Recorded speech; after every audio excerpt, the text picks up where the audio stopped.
Pro है, कभी कभी लिया आपने, नया लिया सेकंड हैंड लिया? तो फिर पुराना ही है। हाँ, तो अगर उसमें अपडेट खत्म हो गया होगा तो करेगी नहीं, लेकिन कुछ मॉडल में आ रही प्रॉब्लम है। तो गाड़ी जो नेक्स्ट डीजल की मैं बात कर रहा था ना, तो उसका नया मिल रहा था, ठीक है। और दूसरा वो वहाँ पे बेची थी ओईएम, तो उन्होंने बोला कि भाई इसका वायरिंग चेंज होगा और एयर बैकअप होगा गाड़ी का, एयरबैग का सेंसर चेंज होगा, पूरा सिस्टम चेंज होगा। गाड़ी खुला है क्या, मतलब एयरबैग खुला है, एक्सीडेंट हुआ है? एक्चुअली गाड़ी आई थी बंद। अच्छा, ठीक है। ठीक है। वैसे अगर ईसीएम जो है मेरा, ईसीएम में से ठीक है,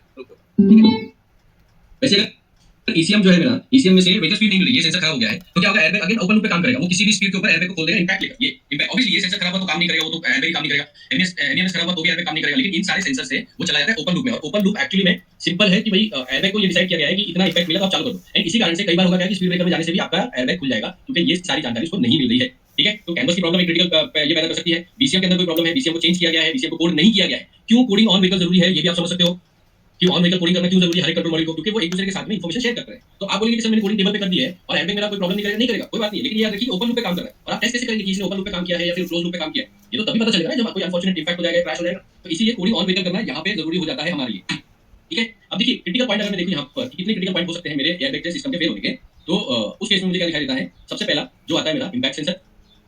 इंपैक्ट सेंसर में याद रखिए जब भी हम सेंसर की बात कर रहे हैं, एक्चुएटर की बात कर रहे हैं, उसमें दोनों आ जाती है, वायरिंग प्लस कंपोनेंट, यानी सेंसर खुद, दोनों की प्रॉब्लम हो सकती है। और इसमें अपनी अपनी खुद की पॉसिबिलिटीज बन जाती है, आप समझ सकते हैं रेजिस्टेंस। और इसमें याद रखिए ये बहुत इंपॉर्टेंट चीजें तो आपको याद रखनी है। दो सिस्टम ऐसे हैं, एक आपका प्री टेंशनर, ठीक है, और इंपैक्ट सेंसर, ये दोनों में हमेशा फॉल्ट कोड जो है रेजिस्टेंस वाले बनेंगे। ठीक है, क्योंकि इनको एक्टिवेट होने से बचाने के लिए यूज किया जाता है। ये तभी एक्टिवेट होंगे जब एकदम ही बहुत ज्यादा इंपैक्ट पैदा हो रहा है, तब। तो यहाँ पे फॉल्ट कोड बनेगा रेजिस्टेंस हाई, रेजिस्टेंस लो, इस तरीके का फॉल्ट कोड बनेगा। नेक्स्ट वाली क्लास में जो हम लोग वो भी देखेंगे क्या फॉल्ट कोड इसके बनते हैं। ठीक है, तो ये दो क्रिटिकल एरियाज हो गए। तीसरा हमारा आता है कौन सा, एमईएमएस सेंसर, मैंने आप लोगों को बता दिया कि उसको कैसे चेक करना है। चौथा हमारा क्या आएगा, जो इग्नाइटर है एयरबैग का, एयरबैग। ओके, पांचवा क्या आता है, pre tensioner, MEMS, igniter, impact sensor. Correct, ये चार सिस्टम इसके अंदर क्रिटिकल एरिया है। पांचवा जो आता है हमारा वायरिंग हार्नेस हो गया। छठा जो हमारा आता है वो कैनवस हो गया। सातवां जो आता है वो हमारा कम्युनिकेशन प्रॉब्लम। अब आप बोलेंगे सर कैनवस लिखा है तो कम्युनिकेशन प्रॉब्लम क्यों? कैनवस अपने आप में एक प्रॉब्लम, क्योंकि कैनवस खराब हो चुका है तो कम्युनिकेशन पूरी तरह बंद है। लेकिन एक प्रॉब्लम जिसमें कैनवस होकर काम कर रहा है, लेकिन communication problem with control units, कोई एक कंट्रोल यूनिट प्रॉब्लम कर रहा है, तो वो केस में भी ये सारे क्रिटिकल एरियाज है। तो अगर आप ध्यान से देखेंगे, कैनवस हम लोगों ने कवर किया है, वायरिंग हार्नेस कैसे टेस्ट करना वो हमने कवर किया है, इग्नाइटर मैंने आपको बता दिया, ये बता दिया। तो अब आप धीरे धीरे हर एक कंट्रोल मॉड्यूल के क्रिटिकल एरियाज को पहचान सकते हैं। अगर आपने सही तरीके से ट्रेनिंग ली, इसलिए बोलता हूं रिपीटेड भी लीजिए, तो वो क्रिटिकल एरियाज को आप पहचान सकते हैं, उसके ऊपर आप अपना काम कर सकते हैं। क्रिटिकल एरिया पहचानना बहुत जरूरी है। अगर क्रिटिकल एरिया पहचान जाते हैं तो वायरिंग के टेस्टिंग से लेके रिप्लेसमेंट से लेके सब कॉमन। ठीक है, आई होप आप लोगों को ये समझ में आ गया होगा। अब नेक्स्ट वाली जो हमारी क्लास है वो एक्चुअली मैंने रिवीजन क्लास रखा हूं कैनवस के ऊपर। ठीक है, ये वाली कैनवस के ऊपर मेरी जैसे मैंने बताया था कि अभी हम लोग वीकली थोड़े थोड़े ये भी लेंगे। तो ये मेरी कैनवस की क्लास है नेक्स्ट वाली, जो 23 को रखा हुआ है मैंने। उसके बाद में जो मंडे वाली क्लास लेगी, मंडे में हम लोग इसके एयरबैग के डीटीसी डी कोडिंग देखेंगे। क्या देखेंगे? DTC D coding. जिस तरीके से हम लोग एयरबैग का देखा, इंजन का देखा, एबीएस का देखा, इंजन का देखा, वो हम लोग देखेंगे मंडे को एयरबैग। ठीक है, सेम मैंने जैसे बोला कि रिवीजन क्लास अभी हफ्ते में एक रिवीजन क्लास में लूंगा, तो पुरानी वाली जो कुछ क्लास मिसिंग है वो भी कवर हो जाएगी। साथ के साथ कुछ क्रिटिकल जो है, जैसे ये वाली हमने कैनवस के ऊपर ले ली, शायद अगले हफ्ते में अपन सीआरडीआई सिस्टम के ऊपर ले लेंगे, या कंटिन्यू अपन चलाते हैं। ठीक है, यहाँ तक अगर किसी को कोई क्वेश्चन है तो पूछिए।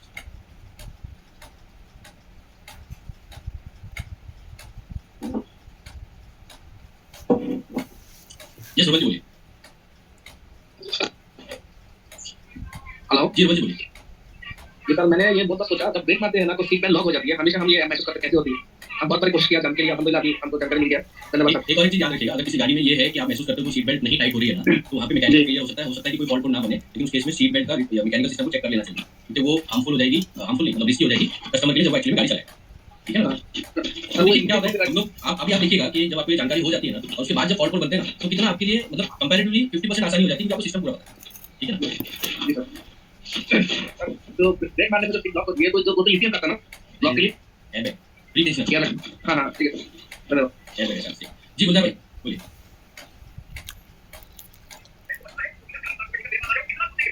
गुलजार भाई बोलिए। 40 लाख में मांग रहे हो आप? हेलो कौन है सर? 40 लाख? जी गुलजार भाई, मैं कहता जो टाटा की गाड़ी आपके है पीछे से ना बहुत ज्यादा ये आ रहा है, क्या कहते हैं, टीवी का आवाज आ रहा है। अभी सही है।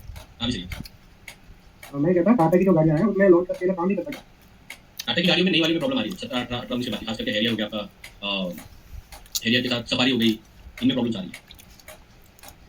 तो मल्टीपल प्रोटोकॉल दे दिया हुआ है, इसके कारण प्रॉब्लम आ रहा है। तो फिर उसका सॉल्यूशन क्या है? थोड़े दिन में आ जाएगा, मेरे ख्याल से 6-7 महीने में हो जाएगा सॉल्व प्रॉब्लम। कंपनी अपडेट दे देगी, क्योंकि मेरी बात हुई है रिसेंटली, तो उन्होंने बोला कि प्रोटोकॉल टाटा ने एक्चुअली में क्रिटिकल किया है। मैं समझाता हूँ, टाटा की गाड़ियाँ कहने के लिए टाटा बना रहे हैं जैगवार के इंजीनियर। ठीक है, क्योंकि जैगवार भी टाटा की कंपनी है, जैगवार लैंड रोवर। इस कारण से टाटा की जितनी भी गाड़ियाँ हैं उनके अंदर मल्टीपल प्रोटोकॉल यूज किया जा रहा है इलेक्ट्रॉनिक के तौर पर, और वो प्रोटोकॉल की जानकारी अभी मार्केट में आई नहीं जल्दी। तो उस कारण से कंपनी उसके ऊपर काम कर रही है, चैट में हो जाना चाहिए। कौन सा स्कैनर आपके पास में लॉन्च का? X41 X41 कौन सा? कंट्रोल प्रो है, कभी कभी लिया आपने, नया लिया सेकंड लिया? तो पे पुराना ही है। हाँ, तो अगर उसमें अपडेट खत्म हो गया होगा तो करें। चेंज करना है, वायरिंग भी चेंज करना है। 2116 का TCM कौन सा है? 3116 का बोस का आता है उसमें सब सिस्टम ऐसा है 3116। हाँ, उसका चेंज करना है तो उसमें नया गाड़ी खुला है क्या, मतलब एयरबैग खुला है, एक्सीडेंट हुआ है? एक्चुअली गाड़ी आई थी बंद। अच्छा। ठीक है। हाँ। तो उसमें क्या है, कस्टमर ने ईसीएम जो है अदर वेरिएंट का डाला हुआ था। अच्छा। तो गाड़ी तो स्टार्ट हो गई थी, लेकिन उसके बाद वो एसी का जो है ना वो काम नहीं कर रहा था, ब्लोअर कर नहीं पा रहा था। तो उन्होंने ईसीएम चेंज कर दिया, तो वो चल गया कंट्रोल पैनल जो एसी का। उसके बाद गाड़ी जो है ना उसमें ईसीएम की लाइट नहीं जा रही, उसमें काफी सारे क्रिएट हो गए हैं। ठीक है, वो मेरे पास फोटो तो है, लेकिन आपके पास कैसे करूँ? आप चैट में ला सकते हैं ना सर, अपना जो ऐप है ना, ऐप के इसमें चैट लिखिए वैसे है कि फोटो का तो है उसमें साइड में एक छोटा सा बटन मिलेगा आपको, क्लिक कीजिए, उस पर क्लिक करेंगे तो वो डॉक्यूमेंट या फोटो का ऑप्शन आता है, उसे डाल उसका भेज दीजिए, मैं एक बार देख लूंगा। जनरली कैसा है ना, आजकल पता नहीं है क्या प्रॉब्लम है, जिसको देखो इसी में वो टेबल पे होल्ड कर देता है और फिर बाद में ये सारी प्रॉब्लम गाड़ी में आना चालू होता है। ठीक है, तो खैर ये वाली प्रॉब्लम तो एकदम स्पेसिफिक है, अलग टाइप की है, इसमें खासा अपन कुछ चेंज कर पाएंगे। लेकिन जो आपने बोला टाटा में स्कैनिंग की प्रॉब्लम आ रही है, आ रही है, वो 100% सही है। मुझे आप भेजिए ना, मैं देख के आपको बताऊंगा क्या प्रॉब्लम है। ठीक है ना, ये जो आपने T0606 डाला है ना, वो यही बता रहा है कि जो कंट्रोल यूनिट है उसका रीड राइट का एरर हुआ है, मतलब फाइल जो है गलत डाली है, वो यही बता रहा है। T0606 का मतलब गाड़ी भी बंद आई थी बैकअप में। तो उसमें क्या था, फ्यूल का प्रेशर कम था, शो कर रहा था, तो उसने हाई प्रेशर पंप रिप्लेस कर दिया और इंजेक्टर की कोडिंग कर दी। ठीक है, उसके बाद गाड़ी एक बार स्टार्ट हुई है, उसके बाद फिर बंद हो गई, गाड़ी स्टार्ट हुई है। ये फॉल्ट पर भेजने का, फॉल्ट पर भेजना आपको बता रहा यही बोल रहा था, हूँ। T0606 तो आपका इसी में प्रॉब्लम है। ईसीएम चेंज करके देखना होगा। हाँ, वो तो इसी में प्रॉब्लम 100%। तो ये इसमें से फ्यूल प्रेशर का कितना कितना प्रेशर होगा फ्यूल का? 1 लीटर इंजन कितना है? 10% देखो तो फ्यूल का नहीं कितना होगा, 1 लीटर के आसपास होगा। नहीं 1.8 होना चाहिए, 10% तो ऐसी है नहीं, 1.8 या 2.0 के आसपास। 2 लीटर इंजन नेक्सॉन में नहीं होगा। तो एक ये सौ कौन सी गाड़ी? सेंटा फे हुंडई सेंटा। अच्छा, सेंटा फे, सॉरी, सेंटा फे जो है ना आपका, ये देखिए अराउंड गाड़ी चालू होने के बाद में, मतलब क्रैंकिंग के टाइम पे लगभग 300 बार के आसपास, 300-320 बार के आसपास। ये इंजेक्शन थोड़ा सा जो गाड़ी में इंजेक्शन थोड़ा नीचे है, तो उसके फर्क पड़ेगा। नहीं, क्रैंकिंग में नहीं, वो तो गाड़ी चालू होने के बाद पड़ेगा, मतलब गाड़ी चालू होगी 2-4 सेकंड चालू रहेगी, उसके बाद बदलेगी। लीक बोल रहे हो क्या, रिटर्न बोल रहे हो? लीक हो रहा है ना, वो ठीक करवाइए, क्योंकि इसमें कैसे पता है क्या, इनपुट इसी को मिलता है करके, उसको ठीक करवाइए आपको, उसके बाद देखिए गाड़ी चालू होगी। नहीं तो फिर ईसीएम चेंज करना होगा। हाँ, उसके बाद फिर इसे करवाइए।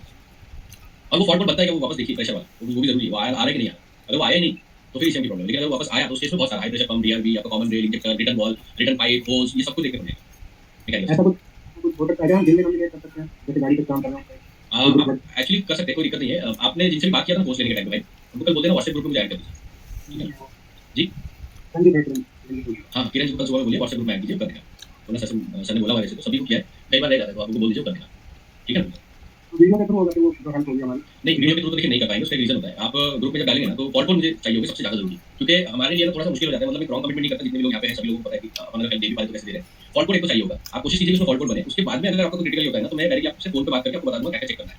वीडियो फॉर्मेट में एक्चुअली कुछ समझ में आता नहीं भाई, ऑनेस्टली बोल रहा हूँ। ज़्यादा से ज़्यादा आपको अगर स्कैनर आप यूज़ करेंगे, स्कैनर का कोई फंक्शन करना है तो वो मामले में तो आपको वीडियो फॉर्मेट में हम लोग मतलब वीडियो के जरिए हम लोग आपको हेल्प कर सकते हैं। लेकिन बाकी के जैसे ये वाली प्रॉब्लम है, जैसे इसमें प्रेशर वगैरह देखना पड़ता है, तो वो अपन थोड़ा नहीं कर पाएंगे, क्योंकि वो वीडियो में एक्चुअली कुछ समझ नहीं आता। तो आपके सामने गाड़ी आपको ज़्यादा बेटर समझ में आएगा, मैं आपको बता दूंगा क्या कैसे। वहाँ पे तो आप जैसे देखेंगे स्कैनर में मुझे रिपोर्ट बना के भेज दीजिए। एक और चीज़ देखिए, मेरी ना पुरानी क्लास भी लीजिए, क्योंकि जैसे कि प्रेशर कितना होना चाहिए, क्या होना चाहिए, सब मैंने बताया आपसे। तो टाइम नहीं रात को लीजिए ना, शाम को घर पे जाने के बाद खाना खा के आधा घंटा ले लिए डेली आपको, क्योंकि आपको देखिए फायदा तभी पहुंचेगा जब सारी जानकारी होगी। अगर आप वो सारी जानकारी रखते हैं तो आपको और मतलब फायदा होगा उसका। दिन में आधे घंटे का समय निकालिए। बहुत सारे स्टूडेंट लाइव नहीं ज्वाइन कर पाते, क्योंकि उनके शाम को टाइम उनके ये होता है, क्या कहते हैं, काम होता है, कस्टमर होता है, तो वो जब भी दिन में टाइम मिलता है वो बाकी की क्लासेस ले लेते हैं, रिकॉर्डिंग ले रहे हैं, मुझे फोन आता है, उनकी क्वेरीज भी आती है, हम कोशिश करते हैं। देखिए सिंपल सी बात है, मैं हमेशा बोला हमारा मकसद है कि आप खुद से ही काम कर पाए, खुद ही प्रॉब्लम ढूंढ पाए, ना कि आप हमसे पूछ के प्रॉब्लम सॉल्व कर पाए। तो अपना ये जो पूरा सिस्टम है ये सपोर्ट सिस्टम नहीं है, ये आपको स्किल देने का, आपको एम्पावर करने का, आपकी एक ताकत बढ़ाने का टेक्नीशियन अपना एक ऐसी बात। ठीक है ना, मतलब तो नेक्स्ट वन में कुछ हेल्प नहीं हो पाएगी। नेक्स्ट वन में ना मैं आप मुझे फॉल्ट कोड भेजिए, वो यहाँ पे फोटो है उसके जो बोर्ड आ रहे थे काफी सारे आ रहे हैं। वो मुझे भेजिए जरूर। आप मुझे फॉल्ट भेजिए, देखिए मैं अगेन बोल रहा हूँ, हेल्प तो किसी भी तरीके की हो जाएगी, लेकिन अगर स्कैनर नहीं सपोर्ट कर पा रहा है या हम लोग क्योंकि अपने को काम करते हुए 3-4 बार स्कैनर लगाना पड़ता है, वो मामले में फिर कैसा हो जाता है ना कि थोड़ा सा क्रिटिकल हो जाता है। लेकिन अगर ओईएम के फॉल्ट कोड है आपके पास, मुझे भेजिए, मैं आपको बता 100% प्रॉब्लम सॉल्व कर देगा। ठीक है, तो कल ग्रुप में सुबह में फोन कर दीजिए आपके, वो कर देगा, तुरंत कर देगा। ठीक है, एक्चुअली मैं एडमिन हूँ नहीं, वरना मैं ऐड कर देता, मैं एडमिन नहीं उसमें, ऐसी बात है। ठीक है ना जी जी, मुबाशिर जी आपका मोबाइल कॉल कीजिए जी, मुझे मुबाशिर जी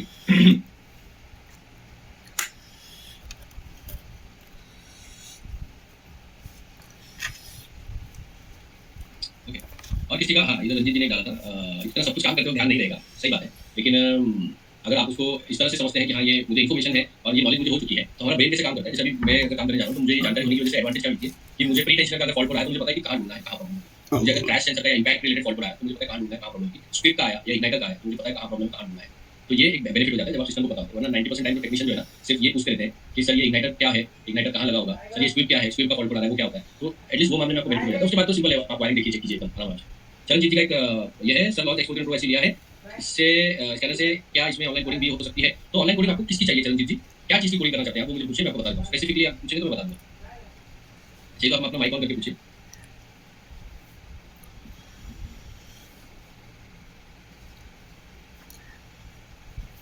चरणजीत जी आवाज़ आ रही है आपको मेरी? ठीक है, चलिए आवाज़ नहीं आ रही है। तो आपका फिर भी मैं जवाब दे देता हूँ। आपका जो सेंसर सॉरी जो आपका चाबी वाला है, चाबी वाले में मारुति 2015-16 तक की गाड़ियाँ 17 की भी कर देगा। उसमें 4 डिजिट और 8 डिजिट आते हैं। 4 डिजिट वाला कर देगा, 8 डिजिट कर देगा, कॉमन कर देगा। चाबी वाले मामले में ईसीएम कर देगा। इन सब गाड़ियों में जिनमें ये 4 डिजिट वाले कोड है, 6 डिजिट 8 डिजिट वाले कोड है मारुति में। महिंद्रा के अंदर आपका ईसीएम कर देगा, किया कर देगा। अगर इन्होंने रिसेंटली कोई बदलाव नहीं किया तो हाँ ना बोलो सर आपने बोला था कर देगा। ठीक है, इसके बाद में आता है आपका जी किरण जी बोलिए। हेलो जी किरण जी बोलिए। सर, ये ईसीएम का जो प्रोग्रामिंग वगैरह जो होता है उसमें कई सारे टूल आते हैं जी साथ में। ये स्कैनर वाला भी तो बोलते हैं कि ऑनलाइन प्रोग्रामिंग हो जाएगी। जी। एक्चुअली ये रीड राइट का सिस्टम है। अभी क्या है, कंपनीज कुछ companies online programming in the sense कैसा करती है कि वो लोग है ना सर्वर पे फाइल डाल के रखते हैं, तो वेरिएंट कोड हो जाता है बेसिकली। तो समझिए कि जैसे मैंने स्कैनर लगाया और मैं ऑनलाइन गया, तो जैसे मैं ऑनलाइन जाता हूँ किसी भी गाड़ी में, अगर मेरा ऑनलाइन है तो कंपनी आजकल क्या करती है, उस गाड़ी का डेटा भी अपने पास में ऑनलाइन मतलब रिमोटली डीओआईपी के जरिए एक्सट्रैक्ट कर लेती है। अब वो डेटा उनके पास पड़ा है। अब समझ लीजिए कि आपने BMW का 3 सीरीज का फाइल जो है उनके पास पहुंचा दिया है सबकॉन्शियसली, जानबूझकर नहीं। लेकिन अब मुझे एक गाड़ी की जरूरत पड़ रही है तो वो सर्वर पे है उनके पास, तो जब मैं कनेक्ट करूंगा ऑनलाइन तो वो सर्वर से आना ऐसा करिए। तो ईसीएम डीओआईपी और आपका कैन एफडी वगैरह जो है ना जरूरी हो जाता है वो मामला। सर ईसीएम में इतना प्रोटेक्शन नहीं होता, उसका कोई कोड रेडी राइट ना कर सके। नहीं है, प्रोटेक्शन है। जैसे मर्सिडीज का FPS 4 आते हैं, प्रोटेक्शन मतलब आपने जैसे एंट्री करने की कोशिश की पूरा सिस्टम हो जाएगा। हाँ, तो FPS 4 आता है, जीप के ईसीएम के अंदर सेम होता है। तो ऑन व्हीकल किया नहीं जा सकता, ऑन टेबल भी नहीं किया जा सकता। लेकिन ये हर एक सिस्टम में नहीं, मतलब समझ लीजिए मैं अगर बात करूँ तो 0.5% गाड़ियों में होगा। एक वाली चीज़ है, याद है हम लोग इसको डिस्कस भी किया था, यूडीएस और ये सारे प्रोटोकॉल ये इंपावर करते हैं कस्टमर को कि वो अपने गाड़ी के हर एक पार्ट को जिस तरह चाहे वैसे मॉडिफाई कर सके। तो थ्रेट है, थ्रेट ये है जो ज़्यादातर इलेक्ट्रिक व्हीकल में जो कि हैकिंग वाला थ्रेट, तो वो बहुत बड़ा थ्रेट है। ये यूडीएस हो जाता है, यूडीएस से हो जाता है ऐसा भी। और दूसरी बात ये यूडीएस प्रोटोकॉल जिन्होंने बनाया है मिलके बॉस वगैरह ना, तो वो ओपन सोर्स का है। ओपन सोर्स हां, ओपन सोर्स का इसकी वजह से तो वो प्रोसेसर में कोई लॉक वगैरह से कर नहीं सकते, नहीं तो प्रोसेसर रिटाइट नहीं करने देगा कोई भी कंपनी की हो या एसटीएम हो या अब एल्पिनियम कोई भी आईसी वो कर ही नहीं सकते। आपका जो जैसे एग्जांपल आपका ईसीएम है, तो मर्सिडीज में ईसीएम आता है FPS 4 बॉश का ही है, ठीक है, पर वो पूरे सिस्टम बॉश के सारे FPS 4 लिख कर आएंगे वेरिएंट के हिसाब से। FPS 4 वो लॉक है, वो बॉश नहीं, मतलब मर्सिडीज ने रिक्वायरमेंट दी होगी, डिमांड की होगी, and those are lock completely. मुझे मतलब खर्चा बैठ चुका है 2.5 लाख रुपए से ईसीएम है, और अपने ही एक टेक्नीशियन ने उसको कोई के चक्कर में उड़ा दिया, मतलब ये कर दिया, लॉक कर दिया। तो इसमें ये शायद हो सकता है कि ईसीएम के अंदर जो प्रोसेसर रहता है तो कंपनी की है प्रोसेसर, उसकी डेटा शीट के हिसाब से उसे अनलॉक कैसे किया जाए वो ट्राई करें तो वो आप यकीन मानिए कि मैंने वो उसका मेरे को बहुत बड़ा खर्चा बैठ रहा था कि खर्चा क्या है कि खर्चा ये नहीं कि आपको ईसीएम चेंज करना, मतलब ये है कि गाड़ी का वेरिएंट ओरिजिनल कोड लाऊंगा सर, मैंने इसे अगर चेंज कर भी दिया, गाड़ी चालू करने के लिए कोडिंग कर सकते, अगेन मैं वही सेम सॉफ्टवेयर पे जाता हूँ, ईसीएम भी लॉक हो जाएगा, समझे।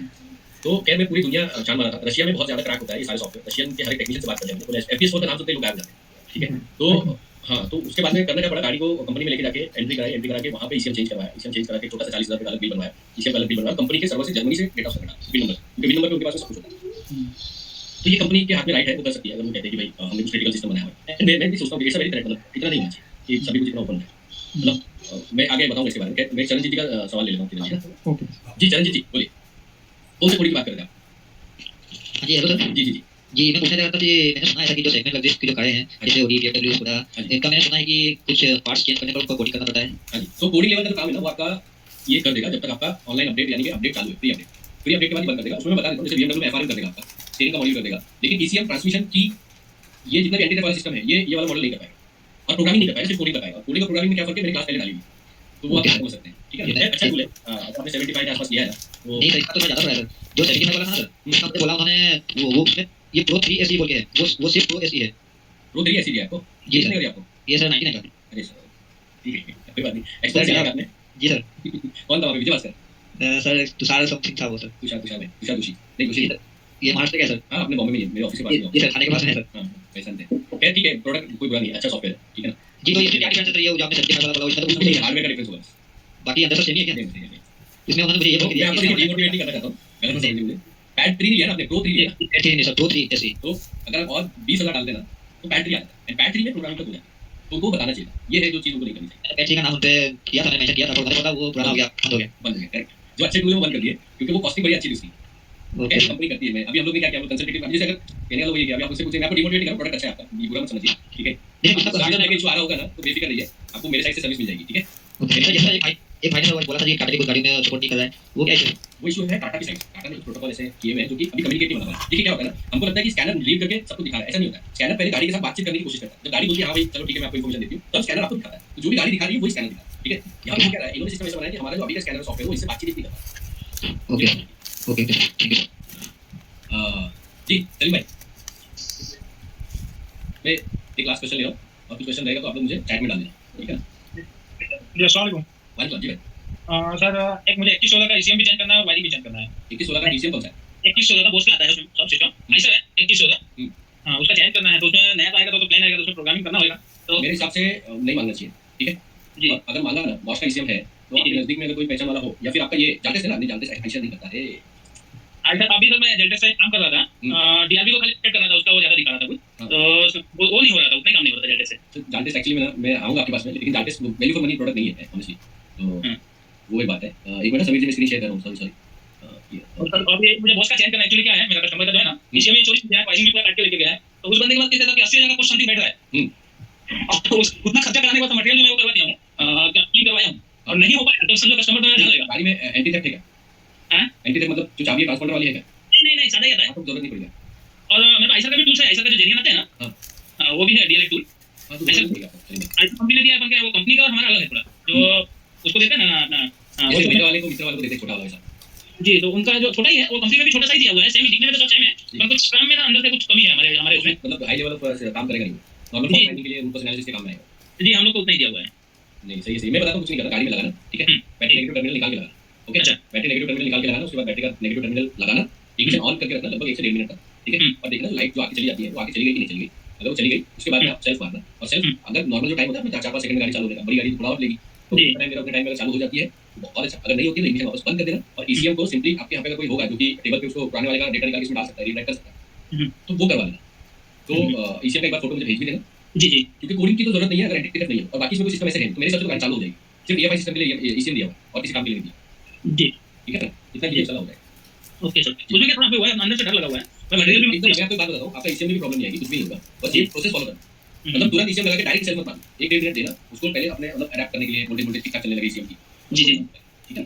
जी। हालांकि जेनियन ही मंगाया हूँ मैं, और वायरिंग भी जेनियन मंगाया हूँ, एक्चुअली एक्स्ट्रा हमारा पार्ट्स का भी है ना जेनियन, तो इसलिए मंगाया हूँ, जेनियन ही सब मंगाया हूँ।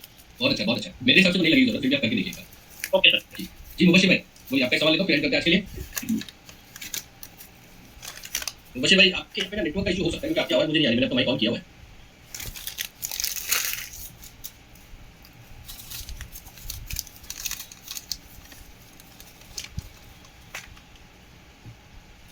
जी मुबशिर भाई,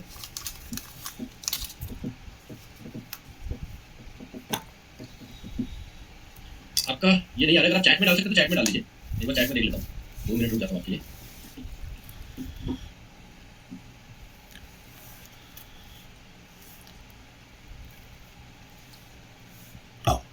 ओके चलिए, तो मुबशिर भाई से कांटेक्ट नहीं हो पा रहा है। आप लोगों को मैं एक सलाह दूंगा कि नेक्स्ट टाइम आप जब भी क्लास ले लाइव वाली, तो ऐसी जगह बैठे जहाँ नेटवर्क वगैरह ठीक चल रहा होगा, जिससे कि मेरी तो आवाज़ क्या आप लोगों को बेटर आएगी, लेकिन अगर आपके साइड से कभी कनेक्ट करना होगा तो थोड़ी सी प्रॉब्लम आ जाएगी। ओके तो मैं आप लोगों से विदा चाहूँगा, थैंक यू सो मच, आप लोग अपना ध्यान रखें। नेक्स्ट क्लास में हम लोग मिलेंगे कौन से दिन को, फ्राइडे। जी मुबशिर भाई,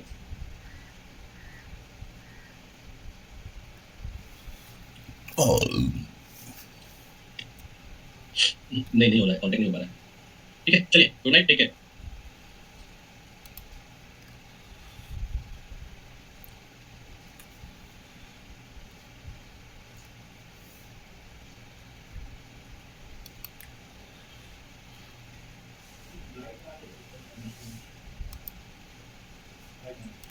हेलो गुड इवनिंग, कोई नहीं आया, ओके चलिए बढ़िया बढ़िया, आइए सब लोग।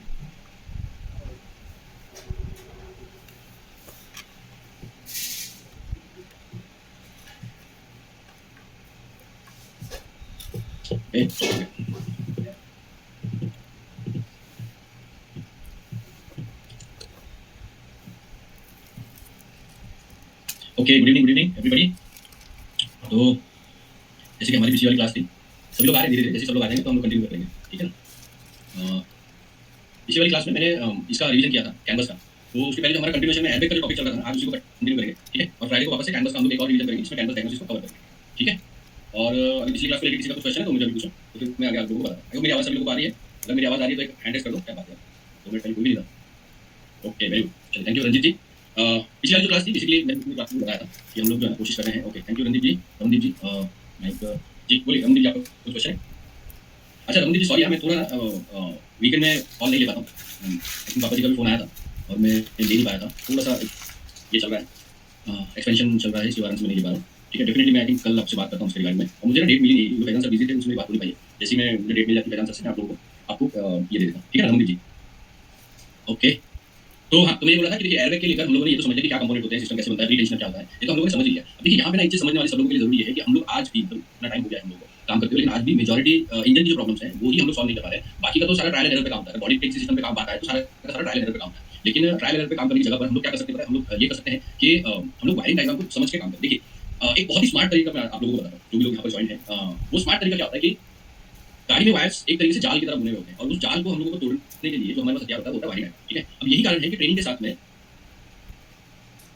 मैं मुझे जी मैं एक बार ये मेरी बात कंप्लीट कर दूं फिर आपके सवाल जवाब दें, ठीक है। हाँ, तो वायरिंग डायग्राम जब हम लोग ये पूरा ऐप बना रहे थे तो सिंपली आपने अगर देखा होगा तो बहुत सारे ऐसे ऐप अगर होंगे भी, वो क्या करते हैं, या तो अपना क्या बोलते हैं, या तो कोई ऐप है जो सिर्फ वायरिंग डायग्राम दे रहा है, या कोई दूसरा ऐप है जो सिर्फ ट्रेनिंग दे रहा है। प्रॉब्लम ये थी कि अगर हम ट्रेनिंग देते हैं तो ट्रेनिंग के बाद में जो मटेरियल की जरूरत पड़ती है वो हमको कहाँ मिलेगा। यही कारण से देखिए मुझे बहुत अच्छे से पता था कि अगर हमने ट्रेनिंग कंप्लीट कर भी दी तो ट्रेनिंग के बाद भी बहुत सारे चैलेंजेस जो है एज ए टेक्नीशियन आपको फेस करने पड़ते हैं। अब वो क्या होते हैं, मटेरियल नहीं मिलना, वायरिंग डायग्राम नहीं मिलनी, सारे आपको चैलेंजेस फेस करने पड़ते हैं। यही कारण से हमने क्या किया, हमने साथ के साथ वायरिंग डायग्राम भी ऐप में ये किया, साथ के साथ डीटीसी हेल्प भी हमने ये किया था कि ये वाला जो हमारा कोर्स है उसको डायग्नोसिस में जो मटेरियल चाहिए वो आपको हेल्प कर सके। ऑब्वियसली ऐसा नहीं है कि सारा मटेरियल अभी आपको हम लोग अपडेट करने की कोशिश कर रहे हैं, ठीक है।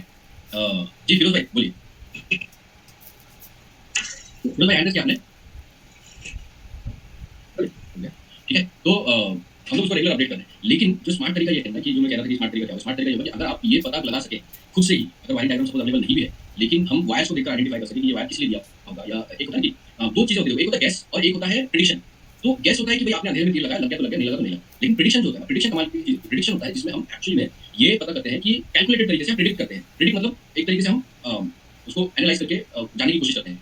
वो जो प्रेडिक्शन है वो कैसे आता है, जब आपकी रेगुलर स्टडी होती है इस तरीके के इलेक्ट्रॉनिक सिस्टम को समझने की और उसके ऊपर काम करने की। तो ये कारण से जो एक्सपीरियंस लोग होते हैं वो जल्दी फिगर आउट कर पाते हैं, और जिनका एक्सपीरियंस कम होता है वो इतनी जल्दी फिगर आउट नहीं कर पाते। लेकिन अगर आप देखें तो एक्सपीरियंस अगर आपके पास नहीं है और आपके पास सही मटेरियल है तो आप कम एक्सपीरियंस के साथ भी उस मटेरियल के साथ में काम कर सकते हैं, ठीक है। अब एक्सपीरियंस का दो तरीका होता है, मैं आपको लोगों को बताया, बहुत सारे लोग कहते हैं कि experience is important, 100% experience is important. लेकिन दो तरीके का एक्सपीरियंस होता है। एक होता है कि जो मुझे 5 साल में मिला, जो मैंने रेगुलरली काम किया, गाड़ियों के ऊपर गाड़ी अपनी सिस्टम पे गया काम किया, जो 5 साल में मुझे मिला, करेक्ट। सेम एक्सपीरियंस मैंने क्या किया कि हर गाड़ी के इलेक्ट्रॉनिक सिस्टम के बनाने के तरीके को मैंने समझा, उनके डायग्नोसिस के सिस्टम को समझा, उनके ट्रबल शूट देने के तरीके को समझा, उनमें आने वाले जो एक्रोनिम्स जैसे शॉर्टकट वगैरह यूज करते हैं, यूआई सीएचयू, ये सब क्या होता है, उनको मैंने पेपर लेवल पे स्टडी किया। और पेपर लेवल पे स्टडी करने के बाद जब एक्चुअली में हम लोग गाड़ी पे गए तो हमको फायदा ये हुआ कि हम उसको पता कर सकते थे। ये जो 5 साल का एक्सपीरियंस है, सेम चीज लगभग सेम एक्सपीरियंस लेने में मुझे, अगर मैं मटेरियल के साथ देखा हूं तो ये मुझे एक्सपीरियंस लगा सिर्फ 6 महीने।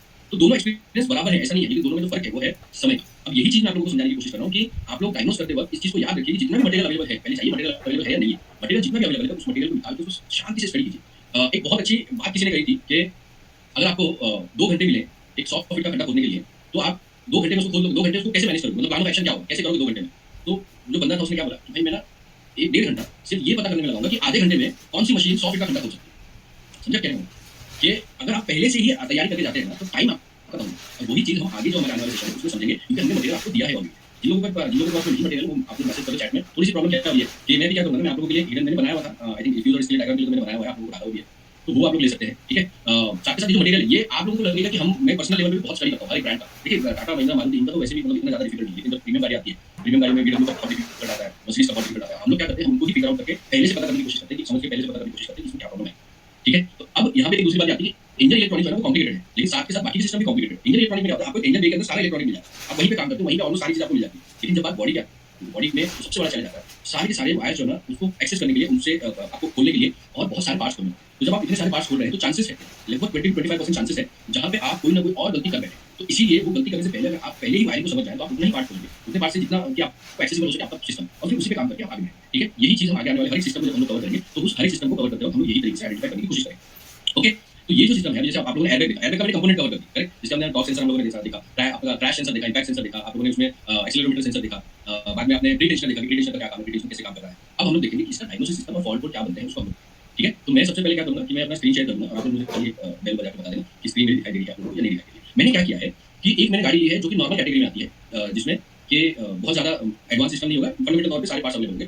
दूसरा मैंने जो सिस्टम लिया है जिसमें मल्टीपल सिस्टम है, मल्टीपल एयरबैग ये भी है, और हम लोग उनको समझने की कोशिश करेंगे दोनों में क्या डिफरेंस है और डायग्नोसिस लेवल पे किन चीज़ों का ध्यान दिया जा रहा है। आप लोग ये याद रखिए कि अगर आप है ना, मैं एक और सीक्रेट आपको बताना चाहता हूँ इंडस्ट्री का, मैंने पहले भी ये चीज़ पॉइंट की, कंपनीज खुद से सारे पार्ट्स अवेलेबल या फिर डेवलप नहीं करती है, वो थर्ड पार्टी से उसको आउटसोर्स करती है। एग्जांपल के तौर पे टेंसो का जो ईसीएम है वो सेम ईसीएम किसी और ब्रांड में भी यूज किया जा सकता है। तो अगर मैं वो टेंसो के ईसीएम को रिपेयर करना चाहता हूँ, जानता हूँ, तो मैं सुजुकी का भी कर सकता हूँ, मैं टोयोटा का भी कर सकता हूँ। उसी तरह से अगर आप एक सेम पार्ट लगा हुआ है, अगर आप टेक्नीशियन को आपको पता ही होगा, अगर ये सेम पार्ट लगा हुआ है मारुति में एक एयरबैग और उसका पूरा सिस्टम सेम है, तो वो दूसरी गाड़ी में भी सेम ही होगा। तो अगर हमारे पास अवेलेबल है वायरिंग डायग्राम या ट्रबल शूट डेटा महिंद्रा का, और महिंद्रा का ही सिस्टम एक्जैक्टली सेम बनाया गया है आपके दूसरे किसी ब्रांड में, तो वो सेम आपका वैसे ही काम करेगा। इसका मतलब क्या हुआ, एक सिस्टम की डायग्नोसिस स्टडी करते हुए मैंने और 2-3 गाड़ियों की डायग्नोसिस कर सकता हूँ। ये ठीक है। तो यहाँ पे मुजफ्फर जी का एक सवाल है, वो लेकर फिर आगे जुड़ी सर, कैन प्रॉब्लम से लेकर मेजर इफेक्ट क्या हो सकता है। तो देखिए डिपेंड करता है कि कैन के किस हिस्से में प्रॉब्लम आई है। अगर आपके पावर ड्रेन वाली प्रॉब्लम होगी तो ऑब्वियसली गाड़ी बंद ही रहेगी। अगर आपका ब्रेकिंग वाला प्रॉब्लम होगा तो आपकी सेफ्टी कॉम्प्रोमाइज हो जाएगी, एयरबैग साइड में प्रॉब्लम होगा सेफ्टी कॉम्प्रोमाइज हो जाएगी, बॉडी में प्रॉब्लम होगा तो भी सेफ्टी कॉम्प्रोमाइज हो जाएगी। डिपेंड करता है कि आप कहाँ पे वो आपकी प्रॉब्लम आ रही है। ठीक है। तो वालेकुम सलाम, चलो कंटिन्यू करते हैं हम लोग। एंड ओके, तो जैसे मैंने बोला मैंने 2 गाड़ी ली हुई है, महिंद्रा की ली है। महिंद्रा में इसलिए लेता हूँ मैं क्योंकि सब लोगों को ये लगता है कि इंडियन गाड़ियाँ तो बहुत सस्ती आती है। ठीक है। अब आप लोगों को करना क्या है, ये ट्रबल शूट डेटा जो है ना, मोस्टली ये फॉल्ट कोड जो है महिंद्रा के भी, या तो वहाँ पे आपको टीटीसीएल में मिल जाएंगे, और अगर नहीं मिलेंगे तो आप लोगों ने, आप जितने भी यहाँ पे लोग बैठे हैं उन सब लोगों को ये बता देता हूँ कि ऐप में एक फ्री कंटेंट का आपको बटन मिल जाता है होम पेज पे। जब आप फ्री कंटेंट में जाते हैं तो वहाँ पे वीडियो दिखेगा, वीडियो के पास में ही आपको दिखेगा फ्री मटेरियल। ठीक है। तो वो जो फ्री मटेरियल आप देख रहे हैं ना, उस फ्री मटेरियल में ये सेम पीडीएफ आपको मिल जाएगा जो मैं आपको बता रहा हूँ। अगर आपको टीटीसीएल में नहीं मिलता है तो ठीक है, पहले टीटीसीएल में सर्च कीजिए कोड जो भी मैं बता रहा हूँ और उसके बाद नहीं कीजिए। ठीक है ना। ओके, तो देखिए जैसे कि यहाँ पे मेरे पास में गाड़ी है, ये है सबसे पहले तो देखिए महिंद्रा का अच्छा बात क्या है, डायग्नोस्टिक में हर एक सिस्टम के हिसाब से डायग्नोस्टिक मैनुअल देगा। तो ये एसआरएस का है, तो एसआरएस का फुल फॉर्म आप लोगों को बताइए, हमने पहले क्लास ली है, refresh E8 and E9। Okay, ये वाला मॉडल है। अब यहाँ पे हम लोग देखेंगे जरा तो क्या दिखता है, सिस्टम ओवरव्यू। तो कभी भी जो है ना आप जाकर सिस्टम ओवरव्यू जरूर लीजिए, ये जो आपको दिख रहा है।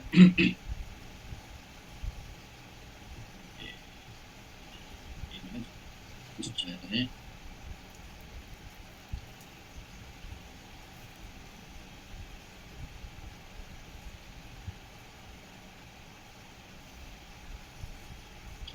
I am good Rubal ji, thank you so much. मैं यहाँ पे ऑलरेडी कंटिन्यू कर चुका हूँ। तो सिस्टम ओवरव्यू इन व्हीकल, एक मिनट देखना पड़ेगा मुझे, स्क्रॉल करके लिंक काम नहीं कर रहा है।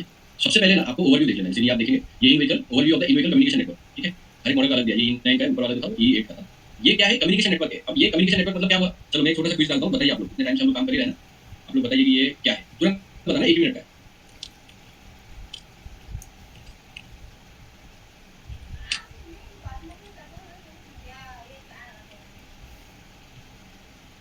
ओके, 1 मिनट का क्विज, फटाफट बताइए एकदम जल्दी जल्दी, आपको पहचानना आना चाहिए। इसी तरह से ब्रांड्स भी क्या करेंगे कि आपको क्लियर लिख के नहीं देंगे। यही कारण होता है कि टेक्नीशियंस जो है हमारे वो थोड़ा सा कंफ्यूज हो जाते हैं कि सर इसमें तो कहीं पे ये नाम लिख के नहीं आ रहा है। तो नाम से मतलब नहीं है, आप ये देखिए कि क्या चीज़ के बारे में डिस्कस किया जा रहा है, क्या बोला जा रहा है। 4 लोगों ने आंसर दिया है, जो मेरे स्क्रीन पर देखिए किस चीज़ का ओवरव्यू दिखा रहा हूँ मैं, और उसको लेकर आंसर करना है, ठीक है ना।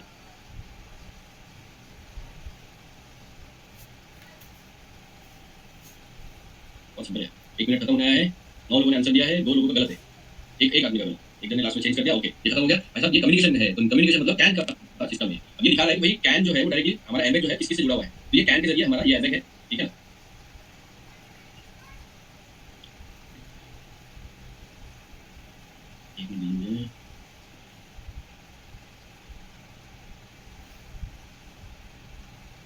एक मिनट, मैं इसको वापस बंद करता हूँ, चालू रखिए।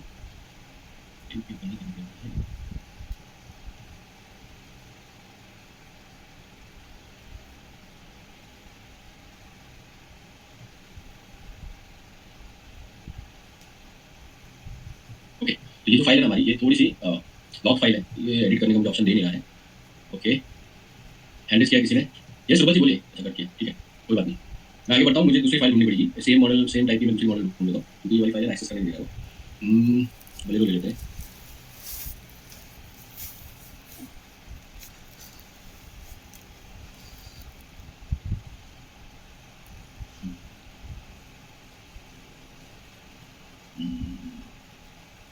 ये थोड़ा सा मैं अभी वायरिंग डायग्राम मुझे मिल गया है।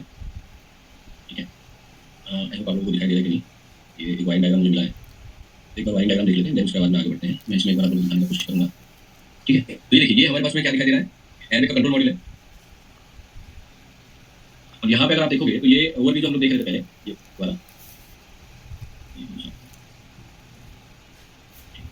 ये वाला जो ओवरव्यू हम देख रहे थे, ये वाला ओवरव्यू में हमको क्या दिखाई दे रहा है यहाँ पर कि एयरबैग है, एक ये मेरा यहाँ पर एयरबैग है और एयरबैग जो है बाकी के कंट्रोल मॉड्यूल के साथ में वायर कैन जुड़ा हुआ है। अब ये जो है ना ये communication, complete communication E8 model का है। जो E8 मॉडल आप देख रहे हो यहाँ पे जो आपको डॉट डॉट दिखाई दे रहा है, ये लीन है, ठीक है, ये लीन का कनेक्शन है। लेकिन एयरबैग जो है ना वो जनरली कैन के जरिए ही जुड़ा हुआ है, इसके अंदर लीन का कोई भी सिस्टम नहीं काम कर रहा।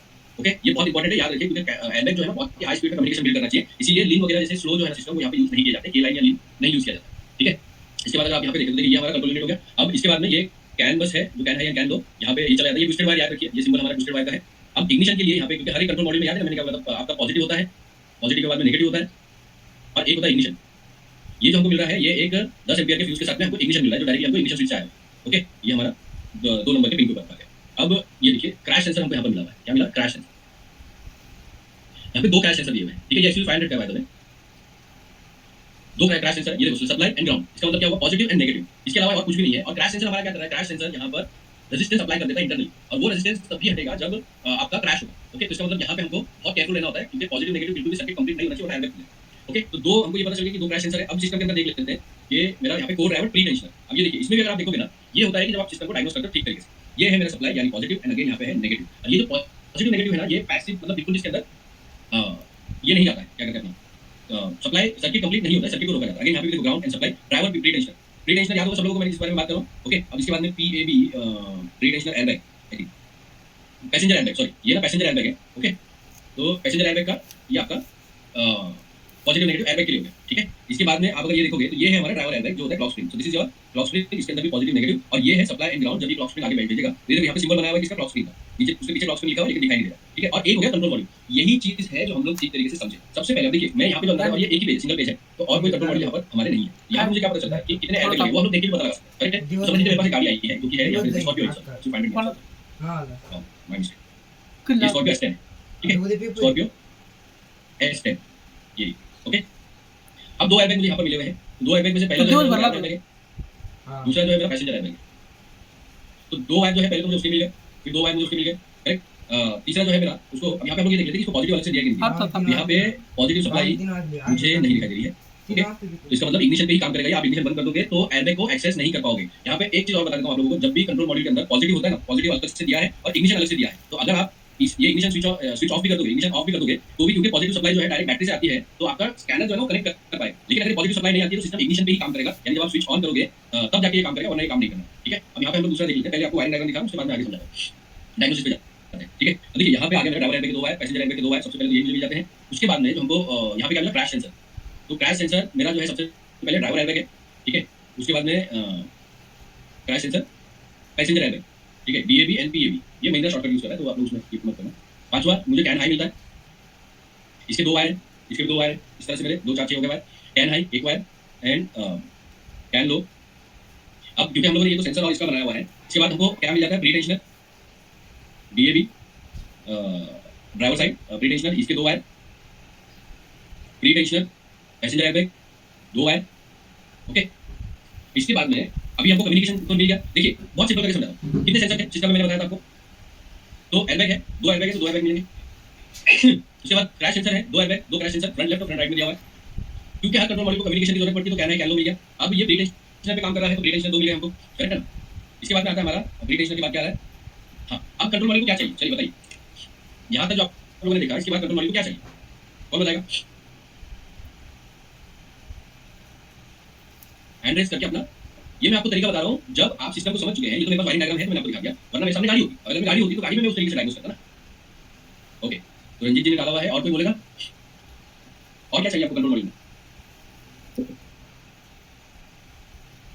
अभी मैंने पार्ट का नाम लिखा हुआ है, वायर को कैलकुलेट करेंगे तो वायर ज्यादा होगी, तो 8 वायर नहीं ज्यादा वायर। बताइए बताइए, डराइए मत मुझे, ये भी फिगर आउट कर पाओगे तो कैसे चलेगा।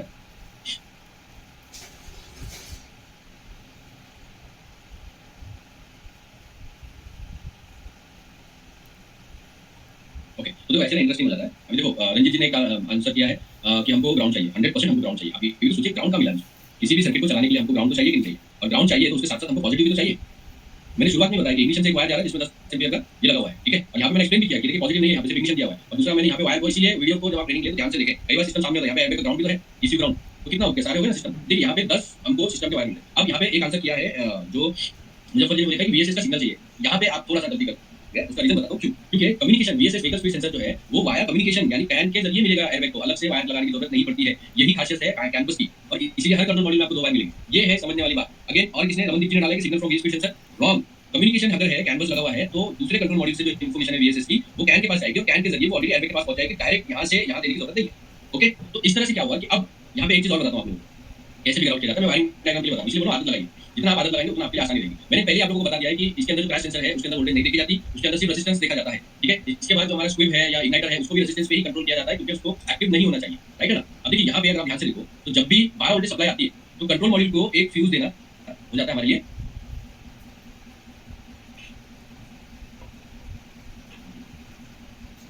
हमारे लिए फ्यूज देना लाजमी हो जाता है। तो कंपोनेंट कितने बढ़ गए वायर के अंदर? सबसे पहले 1 2 3 4 5 6 7 8 9 10 11 12 13 14 15 16 वायर्स एक कंट्रोल मॉड्यूल के। ठीक है, कंप्लीट। और उसका एक फ्यूज, तो कितना हो गया? 17 टोटल में हमको यहाँ पे जो चीजें मिली है वो 17 है। ठीक है, वायर हमारे 16 है और एक फ्यूज है, तो ये हो गया हमारा जो सर्किट बना है। इसके बाद ये पूरा रेजिस्टेंस है, इसके अंदर भी रेजिस्टेंस है, प्री टेंशनर के अंदर भी हमको रेजिस्टेंस देखने मिलता है, और आपका जो पैसेंजर एयरबैग है उसमें भी यहाँ पे रेजिस्टेंस ही मिलेगा, यहाँ पे भी रेजिस्टेंस मिलेगा, क्योंकि पूरा सिस्टम काम कर रहा है हमारा रेजिस्टेंस पर। क्लियर हो गया सबको ये चीज? यहाँ पे कोई डाउट है तो पूछिए, क्योंकि इसके बाद हम सीधा फॉल्ट कोड देखेंगे। कंपैरेटिवली अगर हम किसी भी कंट्रोल मॉड्यूल को देखें तो हमको आसानी क्या होती है कि हम वायरिंग डायग्राम सिस्टम, मैं इससे एक कॉम्प्लिकेटेड सिस्टम आपको दिखाऊंगा। ये तो मैंने इजी वाला दिखाया, एक और कॉम्प्लिकेटेड भी दिखाऊंगा, और उसके पहले हम लोग कंट्रोल फॉल्ट कोड देखें। ठीक है, फॉल्ट कोड देख के फिर आगे बढ़ेंगे। ओके, एक मिनट दीजिए।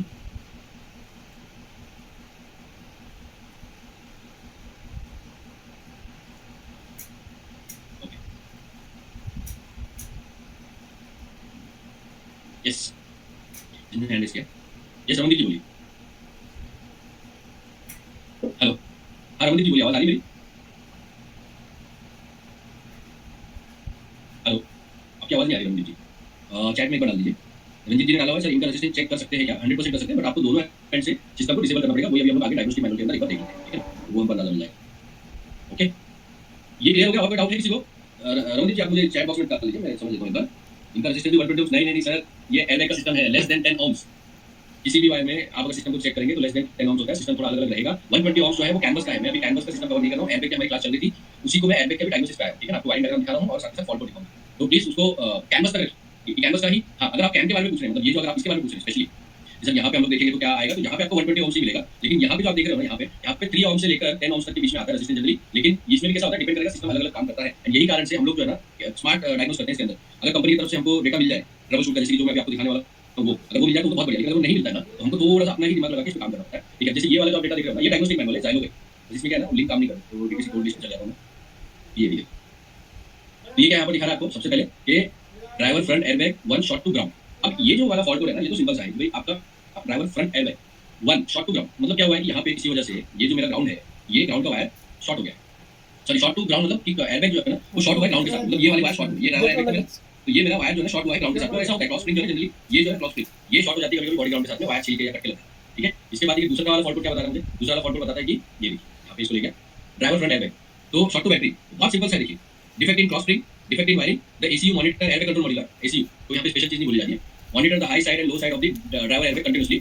malfunction, the continuous 12 voltage detected by ECU is in high और low side, मतलब कि जो 12 वोल्टेज है वो आपका हाई या लो साइड में, इसके लिए शॉर्ट टू बैटरी दिखा रहा है। ओके, क्रॉस स्प्रिंग में प्रॉब्लम है, जैसे कि मैंने ये वाले भी दिखाया, यहाँ पे प्रॉब्लम हमको मिल रही है। करेक्ट, अब दो प्रॉब्लम किसी भी सर्किट में होती है, या तो शॉर्ट टू पॉजिटिव हो सकता है या नेगेटिव हो सकता है। जहाँ पे क्रिटिकल पॉइंट है वो सारे क्रिटिकल पॉइंट हमारे ट्रिगर होने के चांसेस हो जाते हैं। उसके बाद तीसरा वाला फॉल्ट कोड ये देखिए, ये जो आप देख रहे हो ना, ये यहाँ पे ड्राइवर एयरबैग और ये आपका क्रॉस स्प्रिंग, यहाँ पे आपको अगर नीचे जाएंगे, check all the relevant pits connector, सबसे पहले ये बैक बैकआउट ऑक्सीडेशन, जो हमारा सिंपल सा होता है कि भाई किसी तरीके का खराब तो नहीं है। Check for continuity between the battery positive cable and pin number 15 and 16, तो पिन नंबर 15 एंड 16 में कंटिन्यूटी चेक करने के लिए बोला है सिर्फ बैटरी से। ठीक है, with ignition on and off, if there is continuity replace the wiring harness and confirm that the error is rectified. अब यहाँ पे ना एक छोटा सा पहले देख लेता हूँ, if found okay replace the clock spring can be internally short, replace the clock spring and confirm that the error is eliminated. यहाँ पे क्या है ना, मैं रिकमेंड क्या करता हूँ जनरली, अगर बैटरी से कनेक्शन देना भी चाहते हो पॉजिटिव का, तो नेगेटिव टर्मिनल हटा दो, सिस्टम को आप डेड कर दो, उसके बाद में कंटिन्यूटी चेक करो, क्योंकि यहाँ पे हम लोग वोल्टेज वगैरह चेक कर ही नहीं सकते हैं, तो कंटिन्यूटी हम लोग चेक कर रहे हैं। इसलिए बैटरी नेगेटिव निकालने से ये देखना है कि ये पिन जो है ना 15 और 16 बैटरी से शॉर्ट तो नहीं है, यानी शॉर्ट टू पॉजिटिव तो नहीं है। अगर हमको शॉर्ट टू पॉजिटिव मिल जाती है तो वायरिंग पूरा चेक करना पड़ेगा। अगर वायरिंग ओके रहेगी तो फिर हमको ये क्रॉस स्प्रिंग जो है उसको चेंज करना पड़ेगा, क्रॉस स्प्रिंग करना शॉर्ट हो चुका है। इसके बाद देखिए ये वाला जो प्रॉब्लम है ना, ये होता है जो मैं आप लोगों को बता रहा हूँ, ये है problem, resistance value to low. अब यहाँ पे देखिए ये क्या बोल रहे हैं, प्रॉपर परफॉर्मेंस के हिसाब से लूप रेजिस्टेंस 1.2 ओम से लेकर 7.1 ओम के बीच में होना चाहिए, मतलब ये रेंज दे रहा है। फॉल्ट कोड के हिसाब से रेजिस्टेंस 1.2 ओम के नीचे गया हुआ है। अब ये क्या बोल रहा है, high side of driver airbag short to low side, and defect in clock spring, defect in आपका ड्राइवर एयरबैग। ओके, यहाँ पे है ये एयरबैग। अब एयरबैग का रेजिस्टेंस आपको दिखाई दिया। सॉरी हम इसको मार्किंग नहीं कर पा रहे क्योंकि ये लॉक है तो मैं इसलिए इसको मार्किंग नहीं कर पा रहा। ठीक है, नेगेटिव दिखाई देता 12 वोल्टेज एंड ग्राउंड हो जाती है ना। एक्चुअली उसके बाद दूसरा वाला ये जो है ना, यहाँ पे अब अपने को क्या चाहिए मालूम है, यहाँ पे हो जाती है ना। एक्चुअली